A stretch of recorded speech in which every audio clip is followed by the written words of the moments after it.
ada sebutan yang terkenal untuk orang hutan itu dia the gardeners of the forest, petaninya hutan gitu. Sebagai penyebar biji ya, seed dispersal, namanya metik daun, metik atau ngambil buah, di spit out atau lewat feces gitu, membuat atau meningkatkan peluang biji ini berkecambah. Ketika hujan tropis itu kan sangat lebat, tertutup gitu kan. Dan orang hutan itu bergelayutan, itu kan dia membuka kanopi hutan, matahari masuk ke lantai dasar hutan. Gitu kan. Dengan proses alaminya itu, orang hutan itu berkontribusi terhadap regenerasi hutan. Gitu. Jadi ketika kita menjaga orang hutan dan habitatnya gitu loh, kita juga berkontribusi untuk iklim yang stabil gitu loh di bumi ini gitu loh.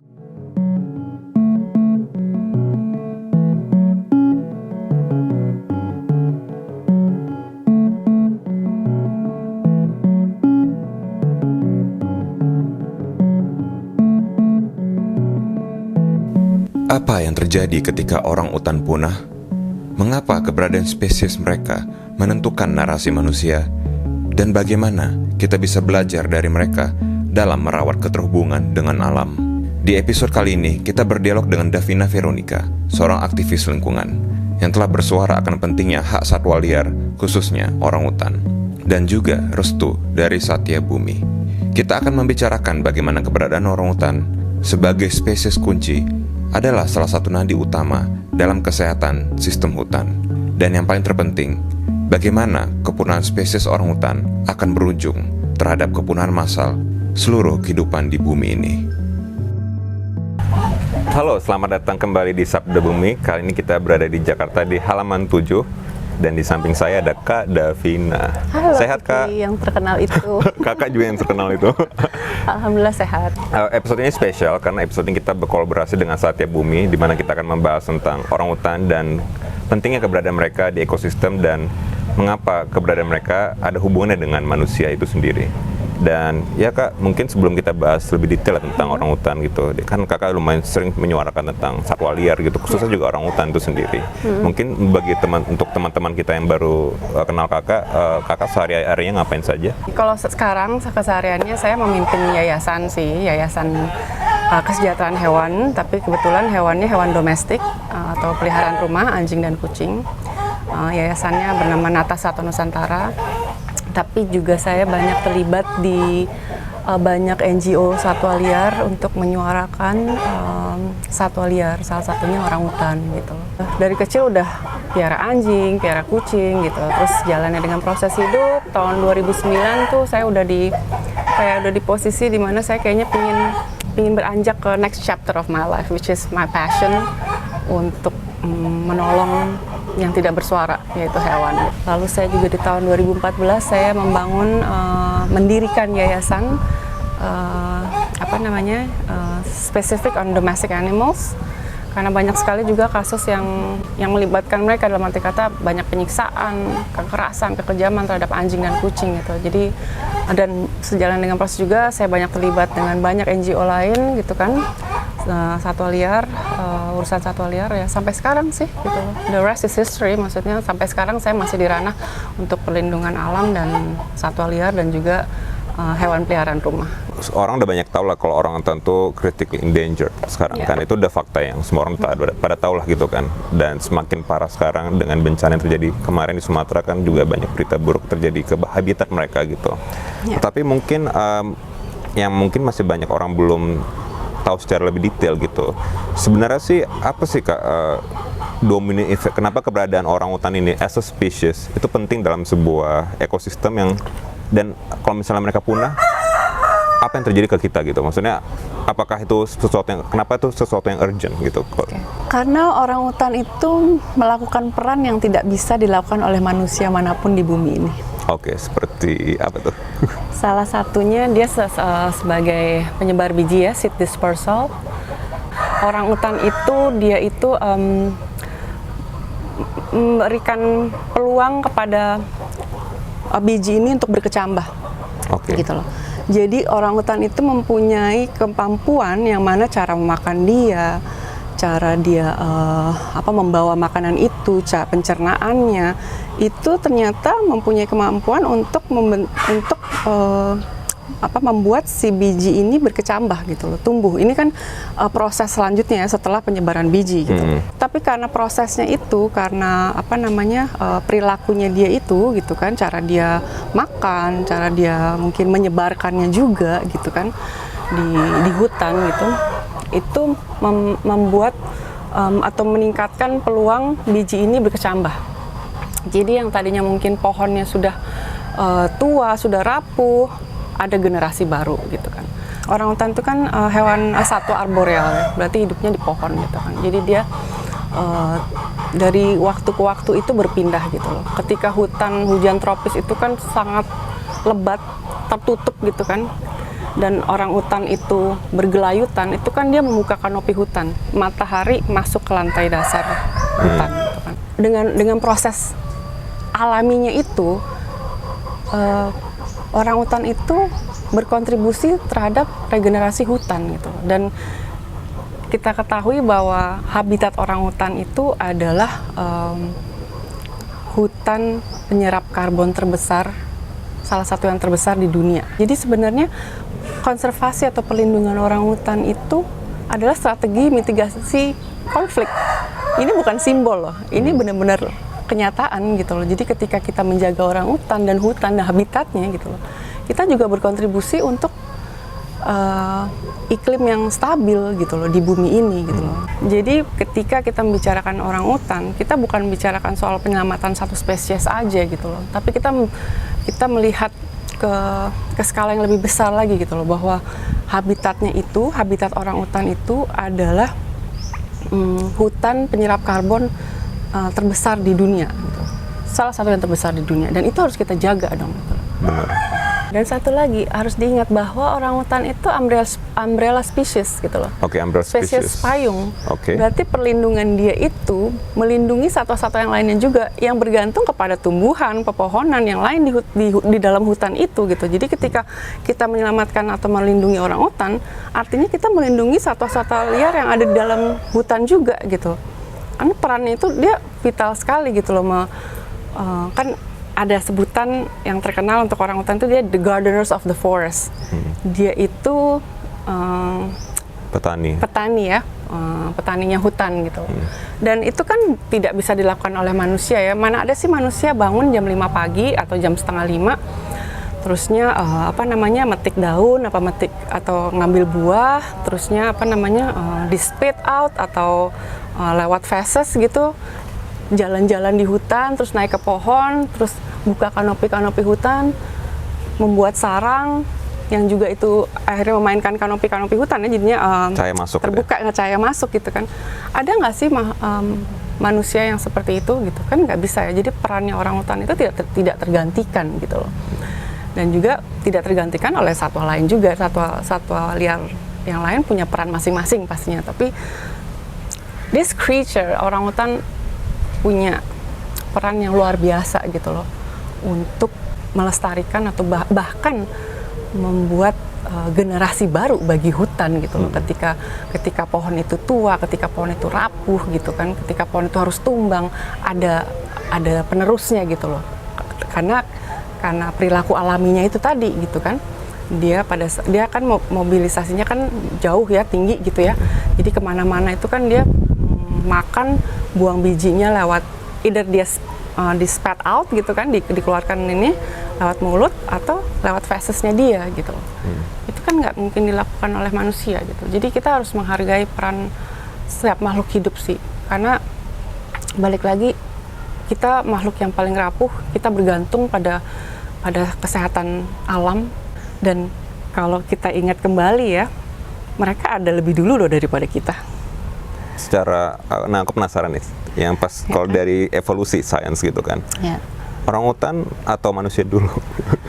Aku mungkin bukan ahli primatologi ya, tapi orangutan itu sudah ada berjuta-juta tahun yang lalu juga gitu loh. Itu kan, jadi dan mereka itu juga sudah membentuk mereka itu punya punya budaya, kehidupan sosial sendiri juga gitu loh ternyata. Wow, budaya. Iya, jadi aku baca di salah satu buku dan juga ada beberapa jurnal gitu ya, di mana, dan itu bukan diwariskan ya. Jadi ketika itu budaya itu adalah sebuah kegiatan sosial, artinya dia belajar saat itu. Seperti contoh yang paling maksudnya yang bisa terlihat itu kan orang utan yang betina, orang utan yang betina itu kan ketika punya anak, dia itu tidak akan melepaskan anaknya sampai antara 7 sampai 9 tahun ya, sampai dia benar-benar memastikan anaknya ini bisa bertahan hidup di alam liar gitu. Nah, sepanjang durasi itu ya sampai 7 sampai 9 tahun itu, ibunya ini kan mengajarkan kan cara mengenali pakan, cara menghindar atau mengenali predatornya yang mana, cara membuat sarang gitu. Sarang pun kalau nggak salah ada 4 tipe sarang orang hutan gitu kan. Ada yang di ujung aja, ada yang menyatukan dari satu pohon ke pohon lain gitu kan, ada yang pokoknya ada 4 macam aja deh. Kompleks ya ternyata. Iya gitu kan. Terus dia juga belajar seperti ibunya yang mengajarkan dia, kayak misalnya ngambil madu dari serangga gitu ya, dari ini kan pakai alat tuh, pakai ranting gitu kan, pakai ranting kayu atau pakai tongkat ya, tongkat kayu gitu kan. Itu kan bisa dibilang sosialisasi yang dilakukan untuk ke anaknya itu menjadi budaya gitu loh, di orang hutan itu gitu loh. Satwa liar ini, orang hutan ini mirip seperti kita, dan tapi ternyata ini di penelitian itu menunjukkan bahwa populasi di satu tempat sama populasi di tempat lain orang hutan itu mempunyai hubungan sosial atau budaya yang berbeda sesuai dengan yang terjadi di situ di antara mereka. Misalnya juga gitu, ada di salah satu jurnal bilang meskipun orang hutan itu suka misalnya ngorek-ngorek madu dari sarang serangga, belum tentu orang hutan di tempat lain seperti itu gitu loh. Jadi budayanya atau kehidupan sosialnya itu bukan turun-temurun, tapi kondisi saat itu yang dia pelajari gitu loh. Iya.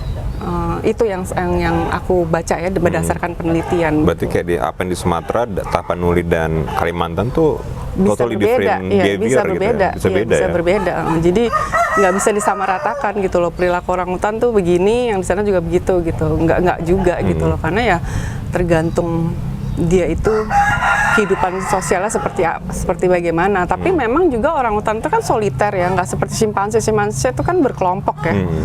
Gitu kan, malah maksudnya simpanse tuh lebih kayak manusia.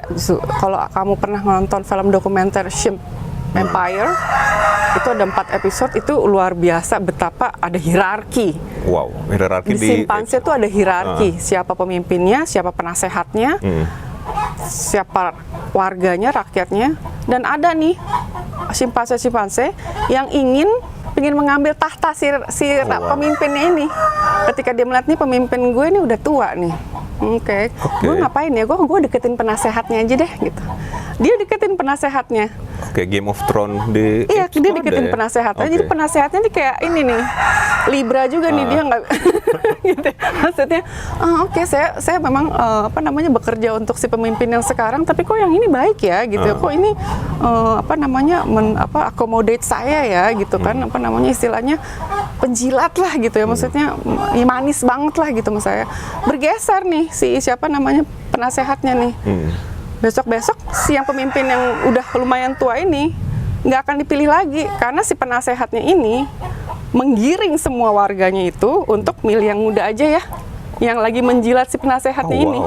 Yes, kamu lihat deh itu Chimp Empire itu ini science dan itu scientific ya, proof. Itu mereka mempelajari, dan mereka itu kan berkelompok, mereka menyusun strategi ketika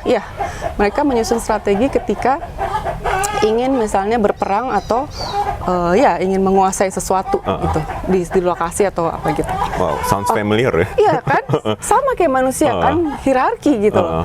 Balik lagi ke orang hutan tapi soliter. Dia itu menyendiri kan, lebih banyak sendiri gitu. Tapi kecuali yang betina lebih bisa ada sosialisasi atau berkelompok, mungkin ada orangutan yang muda-muda juga bersama dia gitu, itu yang betina gitu, dan dia itu jarang meninggalkan wilayahnya. Kalau yang betina apalagi punya baby ya, punya baby itu dia sangat jarang meninggalkan wilayah jelajahnya gitu loh. Jadi sekitar segitu aja gitu loh. Unlike yang male, yang jantan, mereka lebih melalang buana, sama kayak manusia kan, begitu udah istri punya anak ditinggal kan. Oke. Siap. Di dunia ini juga begitu. Udah nih punya anak, udah lahir, yang jantan tetap nih berkeliaran di mana-mana gitu kan. Jarang balik lagi gitu. Nah, kalau yang si betinanya dia mau tetap di situ, sekitar situ aja gitu loh, jarang berpindah-pindah yang jauh banget tuh, jarang gitu. Dan mengurus anak sampai 7 sampai 9 tahun, memastikan bahwa si anaknya ini bisa bertahan hidup di alam liar. Wow, gitu. Berarti setiap anak orangutan tuh fatherless, Mbak? Iya, fatherless semuanya memang. Oh, wow. Sama kayak di dunia manusia kayak. Jadi luar biasa sih nih ya, maksudnya. Dan ini maksudnya karena mungkin kedekatan DNA kita ke mereka kan, kalau simpanse itu 98%, kalau orangutan itu 97% DNA-nya mirip dengan manusia gitu kan. Jadi dia juga bisa sakit TBC. Bisa. Jadi kita we could easily transfer disease, vice versa. Makanya kita nggak dilarang jangan deket-deket. Kan? Kalaupun memang sampai harus harus ada interaksi, itu harus melalui cek kesehatan yang sangat detail bagi kita ya manusia. Karena once si orangutan ini dapat penyakitnya itu dari manusia dan tidak bisa disembuhkan, dia tidak mungkin bisa dilepas liarkan kembali. Ini kalau aku ngomongin yang di pusat rehabilitasi ya. Karena ketika penyakitnya itu datangnya dari manusia dan tidak bisa disembuhkan lagi, kalau dia dilepas liarkan, dia kan akan menularkan ke teman-teman yang lain kan gitu. Maksudnya ke sesama orangutan yang lain kan, which is nggak bisa disembuhin juga. Nanti bakal jadi segerombolan orangutan yang punya penyakit dong gitu. Itu kan nggak sehat gitu. Jadi memang kita itu nggak boleh berinteraksi atau berdekatan dengan satwa liar. Let them be lah gitu. Maksudnya mereka juga sebenarnya nggak perlu deket-deket kita kok gitu. Benar. Konsep liar, satwa liar kan dia dinamakan liar memang ada, bukan karena dia harus dijinakkan, tapi memang liar itu ada fungsi tersendiri dan that's why they are wild, they're supposed to be kan. Tapi kan kadang ada tendensi nih di manusia tuh menjinakkan yang liar. Kayak somehow kita ingin kayak menjinakkan semua satwa, dan akhirnya adalah exotic pets dan segala hal yang harusnya tetap wild, tapi akhirnya kita mencoba mendomestikasikan mereka gitu kan.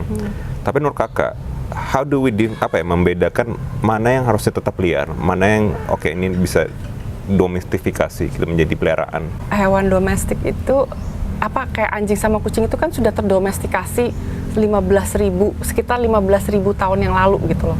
Dan itu melalui proses yang panjang sekali gitu, yang tadinya serigala, yang wild, yang wild gitu kan, karena dia akhirnya ngikutin manusia, terus jadinya kinda like bergantung sama manusia, terus akhirnya manusia juga kayaknya ini teman yang baik ya gitu, kok dia nurut, kok dia setia, kok dia melindungi saya gitu kan. Datanglah dengan spesies-spesies yang lain tuh, anjing gitu, kucing pun gitu kan, dari ancestornya, dari nenek moyangnya, mungkin macan hutan atau apa gitu kan, menjadi si kucing ini yang gemas ini gitu kan. Nah kalau satwa liar itu ya banyak juga gitu, dan memang kita harus acknowledge ourselves all the time, juga jangan tutup hati dan mata kita untuk terus belajar gitu, apa yang memang satwa liar yang memang tempatnya di alam liar dan yang bukan gitu loh. Karena balik lagi juga ya, ini aku ingin membahas soal kesehatan. Kayak tadi aku sempat bilang bahwa orangutan dan manusia itu bisa transfer disease, vice versa gitu kan. Hewan-hewan lain pun juga kan pernah mendengar soal zoonosis kan, gitu kan. Kita bisa kasih penyakit ke mereka, mereka pun bisa kasih penyakit ke kita. Itu contohnya virus sudah banyak, COVID, pandemi, SARS, segala macam gitu kan. Itu kan datangnya semua dari hewan liar yang diculik dari alam, masuk ke habitat manusia, di mana mereka itu stres, depresi, ya kan, di animal market itu kan, kan. Terus ada yang jadi peliharaan. Ya awalnya dari situ gitu loh, dan kita harus memahami bahwa kita tidak boleh mendomestikasi satwa liar karena tidak ada satupun yang kita dapat lakukan, yang manusia dapat lakukan untuk memenuhi kebutuhan dasar satwa liar. Name it deh, apa sih yang namanya satwa liar itu kan Kiki tahu, dia bebas, freedom itu sebenarnya kebutuhan dasar setiap makhluk hidup ya gitu kan. Apalagi si satwa liar ini gitu loh, dimana dia hidup di alam liar, alam bebas gitu loh. Kita nggak bisa memberikan itu kalau dia itu domestikasi gitu loh. Nggak bisa dong, monyet, makaka, orang utan mau dipelihara. Apa, why gitu loh, kenapa seperti itu harus kenapa kita tidak menghormati keberadaan mereka di bumi ini dan peran ekologis mereka di alam yang mana it is beneficial for us gitu loh. Kenapa tidak bisa menghargai itu? Makanya tadi aku di awal bilang kayaknya kita harus menyambungkan hubungan kita kembali dengan alam, bahwa semua itu saling terkoneksi memang gitu kan. Apa yang kita lakukan, sekecil apapun yang kita lakukan itu akan ada dampaknya. Benar. Gitu. Ketika kita mengambil satwa liar dari alam, ketika kita menculik, istilahnya kalau yang jadi peliharaan ya, maksudnya yang diperdagangkan, yang dijual, itu kan culik ya. Itu berarti kita tidak menghargai mereka, kita tidak menghormati makhluk hidup ini, kita juga tidak menghormati sang pencipta berarti. Benar. Gitu loh. Ya kan?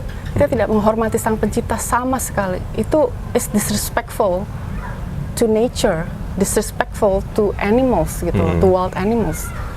Menculik mereka dari alam gitu loh. Gitu. Dan bayangin Ki, kalau misalnya bayi orang utan ada di perdagangkan tuh artinya apa? Induknya mati. Jadi ketika satu baby orang utan diambil, berarti dua udah hilang, ibunya mati, babynya nggak tahu kemana tuh dijual. Biasanya hubnya tuh di Thailand tuh. Dan biasanya apalagi kalau misalnya dari Sumatera tuh kan, karena kita tuh kan negara dengan laut yang luar biasa luas ya. Di situ kurang pengawasan. Jalur laut. Iya, jadi lewat situ kebanyakan juga gitu ya. Hubnya tuh di Thailand, dari Thailand ke Kuwait lah, ke Dubai lah, kemana. Kadang kalau kita ngelihat di Instagram ada postingan akun Dubai atau apa, ada orang hutan dipelihara, kok bisa sih sampai situ? Gitu. Kok bisa sih? Kalau aku tuh melihat tuh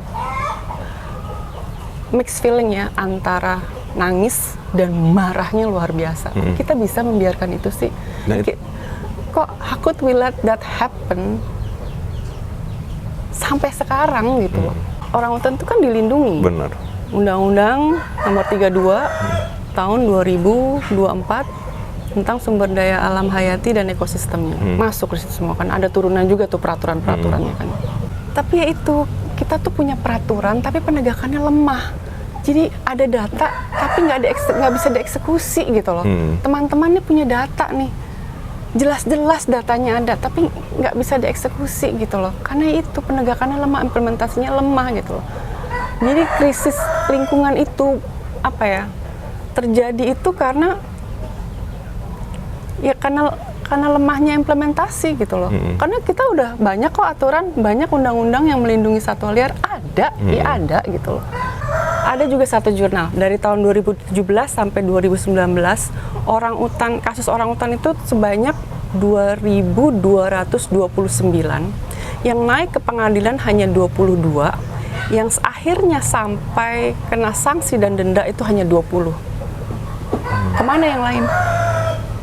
Dan itu just the tip of the iceberg gitu loh. Itu hanya sebagian dari yang puncak es. Ya. Gitu. Dan itu mungkin jurnal tahun 2019 ya, tapi masih sekarang tuh masih terjadi gitu loh, perdagangan satwa liar ilegal, khususnya juga orang utan gitu loh. Ada cerita nih Ki di wilayah Sumatera, di Batang Toru. Jadi ada satu desa namanya correct me if I'm wrong, I don't know if you know it or not, nama desanya kalau nggak salah Simardagiang. Oke.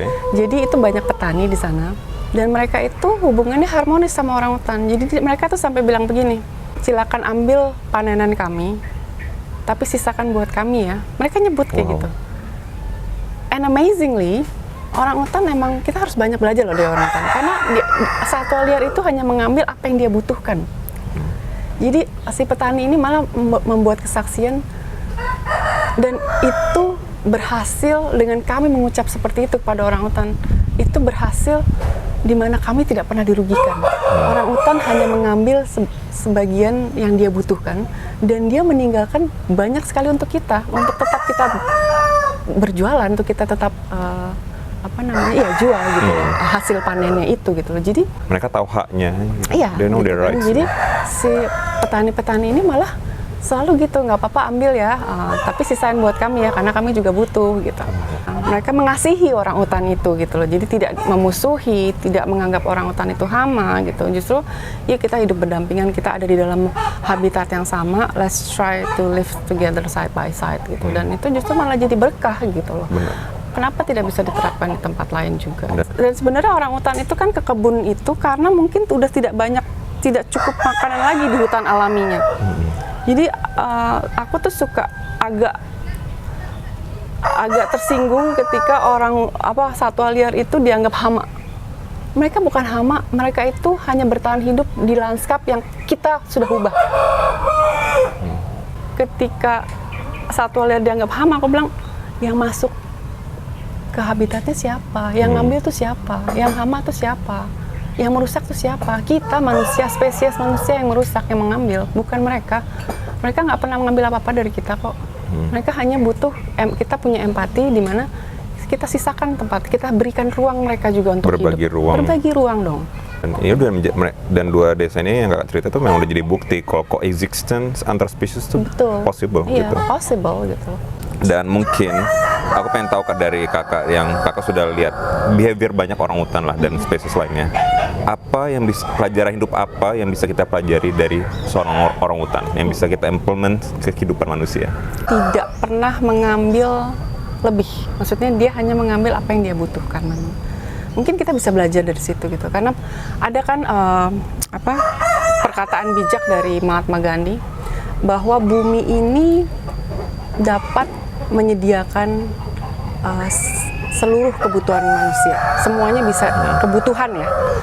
Tapi tidak bisa memenuhi keserakahan atau keinginan manusia gitu. Itu benar. Itu benar banget gitu loh. Jadi ketika kita hidup itu ingin lebih, disitulah mungkin akar kehancuran juga gitu loh. Dimana kita pengen selalu ambil lebih dari yang porsi kita gitu loh. Dan sebenarnya isu lingkungan itu kan bukan karena manusia itu eksis juga ya, maksudnya dalam arti kata ini karena cara hidup kita yang melampaui batas sistem yang menopang hidup kita gitu loh. Disitulah krisis kehancuran itu terjadi gitu loh. Ketika kebijakan sudah tidak menjadi jaminan, what can we do Kak? Maksudnya sebagai people power lah gitu, bisa menyelamatkan mereka. Ya, mungkin kita juga mengingatkan pemerintah ya, maksudnya kan mereka yang punya power ya. Maksudnya kan sebenarnya like we all know, semuanya ada aturannya, semua ada undang-undangnya, semua satwa liarnya dilindungi gitu loh. Tapi permasalahannya tidak ditegakkan, tidak diimplementasikan di lapangan. Jadi seperti dinormalisasikan gitu, kayak dibiarin aja gitu loh. Karena kalau bukan dari pemerintah yang tegas bahwa perdagangan satwa liar atau kekejaman terhadap satwa liar itu tidak boleh ditoleransi, siapa lagi gitu loh.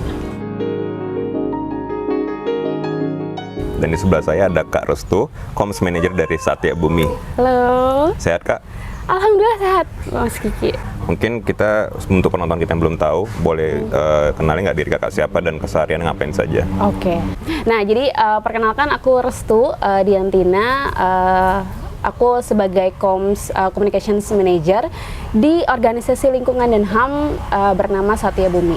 Kalau sehari-hari sebenarnya Mas Iki, aku biasanya nge-handle tim comms untuk menghandle semua campaign yang ada di Satya Bumi. Jadi Satya Bumi itu organisasi lingkungan dan HAM yang punya fokus area di perlindungan hutan dan biodiversitas, krisis iklim dan juga transisi energi berkeadilan. Juga ada environmental human rights defender. Dan terakhir itu ada business and human rights. Jadi untuk tim comms-nya itu kita memang menghandle semua campaign publik, campaign media, campaign digital juga di semua fokus area tersebut. Kita memang saat ini sedang fokus campaign di perlindungan ekosistem Batang Toru yang di sana ada spesies langka orangutan tapanuli. Kita lagi fokus di situ. Oke. Gitu sih. Oke Kak, aku kan jadi perhatikan juga Kak kalau di Satya Bumi itu sedang ada hashtag campaign jaga hutan, jaga orangutan gitu. Awal background Satya Bumi gitu mengkampanyekan orangutan tuh apa Kak alasannya? Jauh sebelum ke hashtag ini sebenarnya, kenapa kita mau campaign di biodiversitas? Sebenarnya itu ada perlindungan hutan dan biodiversitas. Karena sebenarnya ketika kita melindungi hutan itu mereka antara hutan dan biodiversitas itu sangat berkelindan gitu. Jadi kita nggak bisa mendikotomi kita perlindungan hutan aja tanpa kita bicara soal biodiversitasnya kayak gitu. Jadi kemudian kenapa sampai akhirnya kita bertemu dengan kita memutuskan untuk campaign di khususnya di orangutan, karena kebetulan wilayah advokasi kita itu ada di ekosistem Batang Toru itu di Sumatera Utara yang kemarin baru saja terjadi bencana ya. Dan di sana di tahun 2017 itu Mas Kiki teridentifikasi ada sebuah spesies, ada satu spesies lagi yang akhirnya teridentifikasi, yaitu adalah orangutan tapanuli. Dia berbeda dengan orangutan Sumatera, berbeda dengan orangutan Kalimantan. Secara fisiologis dia berbeda. Jadi sebelumnya memang terlihatnya seperti orangutan Sumatera. Tapi fisiologisnya beda ya? Cuman ternyata setelah diidentifikasi lebih lanjut, ini adalah spesies yang berbeda. Kemudian dari saat ditemukan itu ternyata populasinya itu hanya kurang dari 800 individu, Mas Kiki. Itu sangat dikit sekali jika kita bandingkan dengan orangutan Kalimantan yang bisa mencapai 54.000 individu gitu ya, atau orangutan Sumatera yang sampai 17.000 individu gitu. Itu kan jauh sekali gapnya. Jadi kita melihat ini sangat penting untuk kita suarakan karena dia benar-benar dalam kondisi yang kritis spesies ini. Terlebih lagi dia berada di ekosistem yang saat mereka teridentifikasi, ekosistem itu tengah dikepung oleh beragam industri ekstraktif. Jadi dialah sudah sangat langka, tapi ekosistemnya juga terancam. Mengapa kita mengkampanyekan ini? Dan balik lagi ke jaga hutan, jaga orang itu tadi, Mas Kiki, kita harus jaga rumahnya dulu gitu. Kalau aku ibaratkan ya, aku melihat orangutan ini adalah seperti kalau di dalam tubuh kita, di dalam ibaratkan tubuh kita ini adalah ekosistemnya gitu. Jadi orangutan ini adalah seperti sel darah yang membawa oksigen ke seluruh tubuh. Dia membawa benih-benih kehidupan itu ke seluruh tubuh, which means dalam hal ini adalah ekosistem. Dia membawa biji-bijian tadi, sisa makan tadi itu yang menjadi benih kehidupan di seantero hutan yang menjadi habitatnya. Itulah cerminan pentingnya orangutan. Jadi ketika misalnya kita darahnya nggak ada, tidak mengalir, oksigennya dari mana gitu. Semuanya nggak dapat oksigen kalau darahnya tuh nggak mengalir. Disitulah peran kuncinya orangutan tuh di situ. Lagi-lagi kalau dia tidak ada, kekayaan biodiversitas kita itu menurun sangat jauh gitu. Kita akan kehilangan penyerap karbon terbaik, kita akan kehilangan penyuplai oksigen terbesar, kita akan kehilangan penyangga hidup kita Itu yang harus diketahui sama teman-teman sih ya. Seberapa penting satu spesies ini ya. Makanya ini dan apalagi ini cuma ada di Indonesia gitu ya.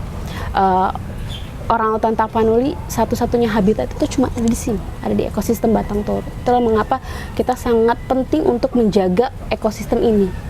Itu karena kalau dia hilang, ya sudah.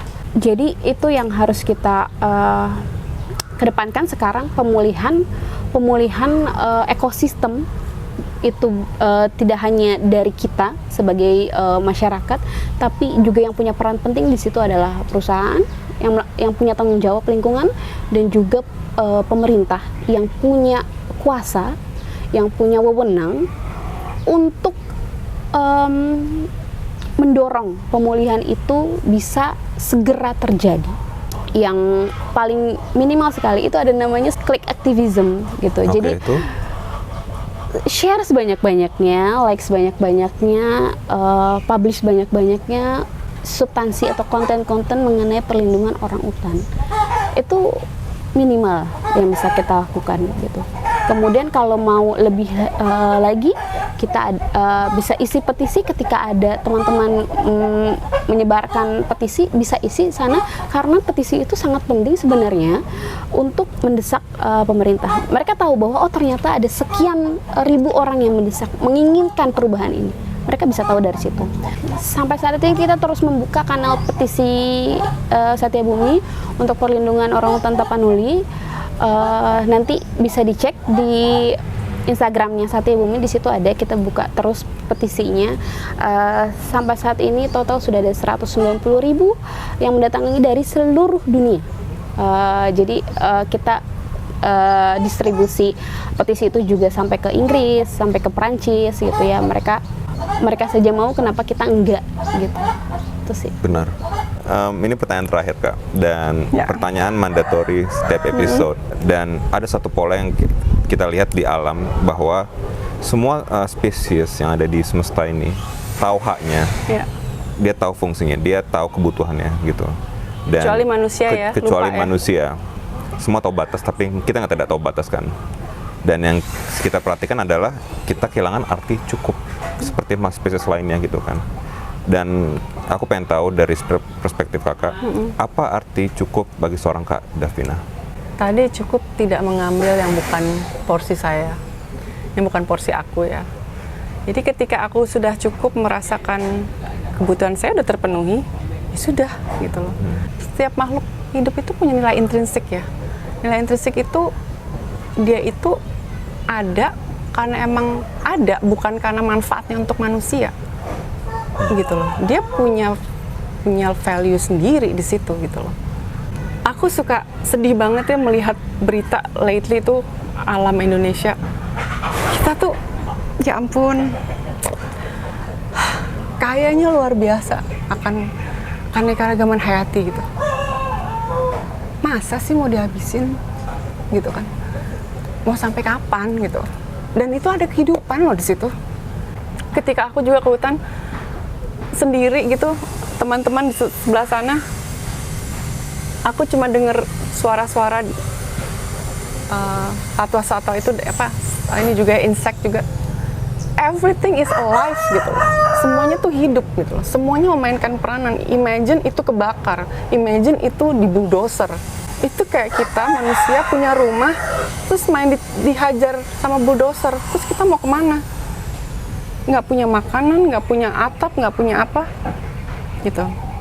Jadi arti cukup lagi bagi aku akan penuhi apa yang menjadi kebutuhan aku tanpa menindas fondasi kehidupan yang lain gitu loh. Karena mereka juga berhak ada kok, nggak perlu izin manusia. Satwa liar itu nggak perlu izin manusia untuk ada di bumi. Mereka duluan juga diciptakan oleh Yang Maha Kuasa, oleh Tuhan. Siapa kita sih gitu?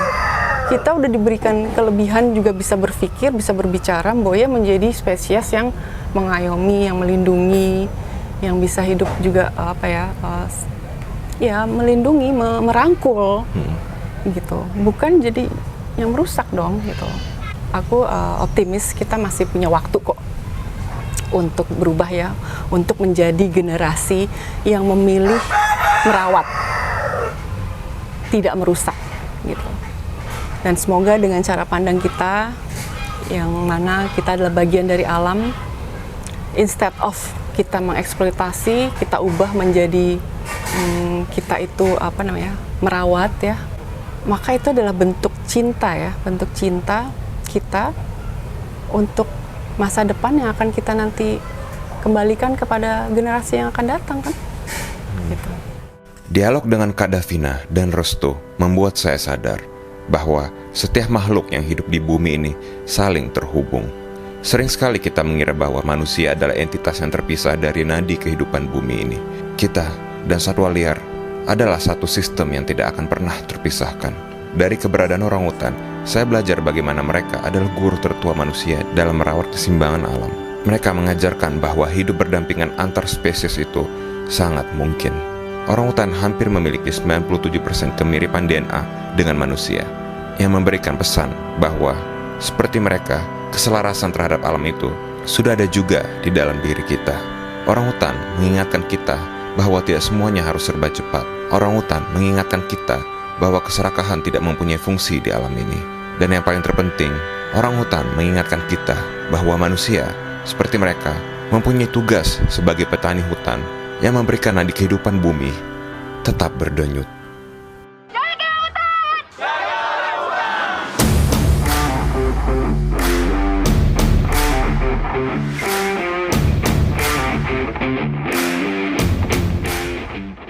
Kami Satya Bumi bersama dengan KJI dan juga komunitas sepeda Cemong itu mengadakan sepedaan bareng, fun bike, untuk memperingati Hari Orangutan Sedunia. Memperingati betapa pentingnya perlindungan terhadap orangutan melalui kegiatan yang menyehatkan, yaitu sepeda. Karena kami tahu teman-teman penyelenggara ini ada di perkotaan, kami tahu kami sangat jauh dari lokasi di mana orangutan itu berada. Kampanye yang kami lakukan dengan bersepeda, ini harapannya juga bisa dilihat, didengar oleh masyarakat, oleh pemerintah, bagaimana mereka seharusnya saat ini sudah harus melakukan perlindungan terhadap orangutan. Karena orangutan di Indonesia, khususnya orangutan Tapanuli, itu berada dalam situasi yang sangat kritis. Hanya ada di bawah 800 individu, sehingga mau tidak mau, pemerintah, masyarakat, semua, siapapun yang bisa terlibat itu harus melakukan perlindungan terhadap orangutan.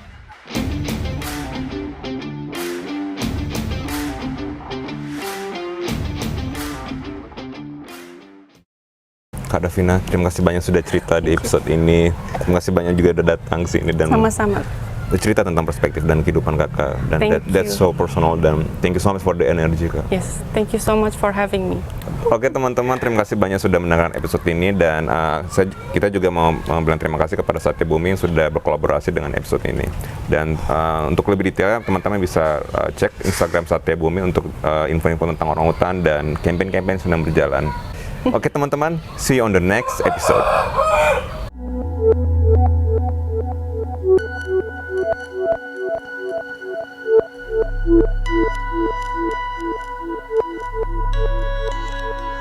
Terima